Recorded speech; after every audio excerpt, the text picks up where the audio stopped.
Hello guys, welcome to Pakistani real reaction. तो कैसे हैं आप सब? मेरा नाम है मुदस्सिर। मैं बशर सुकैस। आज का वीडियो काफी ज्यादा कमाल का होने लगा है। वीडियो का जो टाइटल वो है भारत बना टेक्सटाइल इंडस्ट्री का किंग, बांग्लादेश को छोड़ा पीछे। तो आपको पता है बांग्लादेश को भारत ने पीछे छोड़ दिया है और बांग्लादेश की तुम्हें पता है सबसे ज्यादा बूम जाहिर वही बात है करता उनका है। इतना पंगा चले ऑर्डर नहीं, तो अब जाहिर बात है भारत एक तरह से किंग बन गया है, जो भारत के लिए एक तरह से बहुत अच्छी बात है, क्योंकि एक टेक्सटाइल बहुत बड़ी इंडस्ट्री है। बहुत बड़ी इंडस्ट्री और है, तो वाकई जल्दी में। से देखते हैं, काउंट करते हैं 3 2 1 एंड स्टार्ट। सारी काली तो भारत एक ऐसा देश है जो हर बार आपदाओं में अवसर तलाशता है, और इस बार बांग्लादेश में मची उथल पुथल से भारत को एक बहुत बड़ा अवसर मिल चुका है।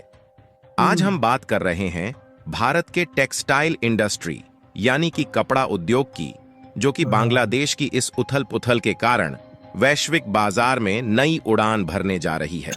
दरअसल देखा जाए तो भारत और बांग्लादेश दोनों दक्षिण एशिया के बहुत बड़े कपड़ा उत्पादक देश हैं, और दोनों देशों की टेक्सटाइल इंडस्ट्री एक दूसरे के लिए कंपीटिटर रही है।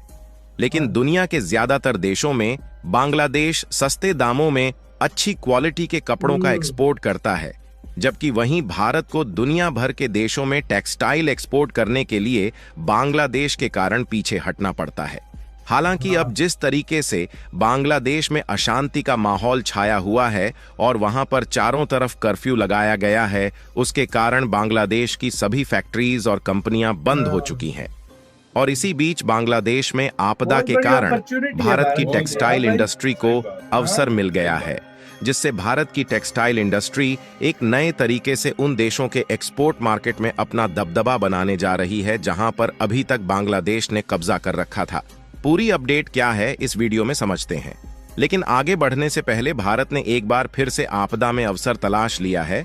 उसके लिए वीडियो को एक लाइक करके चैनल को सब्सक्राइब जरूर कर लीजिए, क्योंकि यह आपके लिए 1 सेकंड का काम है, लेकिन इससे हमारी काफी बड़ी मदद होती है। दरअसल हाल ही में खबर निकल कर आ रही है कि बांग्लादेश में जो मेजर जियोपॉलिटिक्स परिवर्तन हुआ है, इससे भारत की टेक्सटाइल इंडस्ट्री को दुनिया भर के देशों में अपना वर्चस्व बनाने का एक नया मौका मिल चुका है।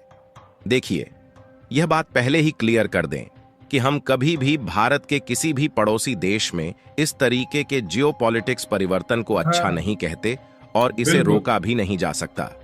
लेकिन वाकई में इस बार बांग्लादेश में जो घटनाएं घटित हुई हैं, उससे भारत को टेक्सटाइल इंडस्ट्री में बहुत ही ज्यादा फायदा होने जा रहा है, क्योंकि आज बढ़ते फैशन के दौर में कपड़े की डिमांड दिन पर दिन बढ़ती जा रही है, और इसकी जो खपत है वह तेजी से बढ़ रही है। और दुनिया के जो ज्यादातर देश हैं, वह कपड़े के मामले में भारत और बांग्लादेश पर अपनी निर्भरता बनाए हुए हैं। और देखा जाए तो आज के समय में साउथ एशिया में भारत और बांग्लादेश दो ही ऐसे देश हैं जो अपनी टेक्सटाइल इंडस्ट्री को दिन पर दिन इंक्रीज कर रहे हैं। यहां तक कि अमेरिकी बाजार भी दोनों देशों के लिए महत्वपूर्ण है, क्योंकि इन देशों में भारत में तैयार किए गए कपड़े, वस्त्र और बुने हुए कपड़े की काफी मांग रहती है।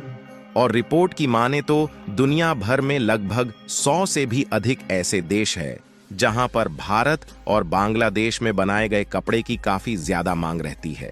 लेकिन जितने भी देशों में टेक्सटाइल का एक्सपोर्ट किया जाता है, उसमें बांग्लादेश भारत से कहीं आगे है।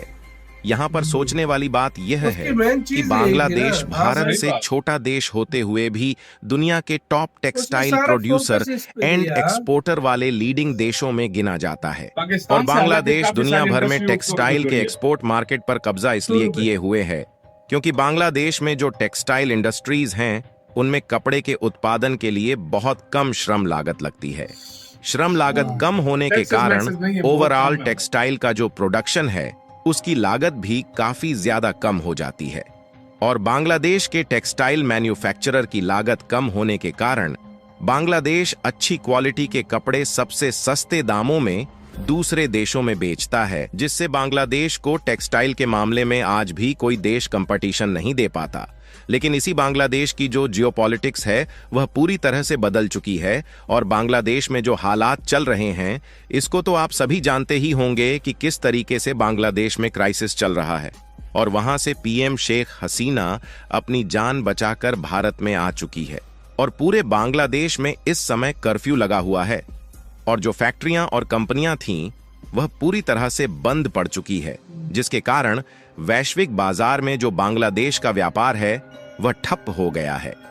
और खासकर वह देश जो टेक्सटाइल के लिए बांग्लादेश पर डिपेंडेंट थे, उनके यहाँ टेक्सटाइल की रिक्वायरमेंट पूरी नहीं हो पा रही है, जिससे वह देश भारत से कपड़े खरीदने का मौका तलाश रहे हैं।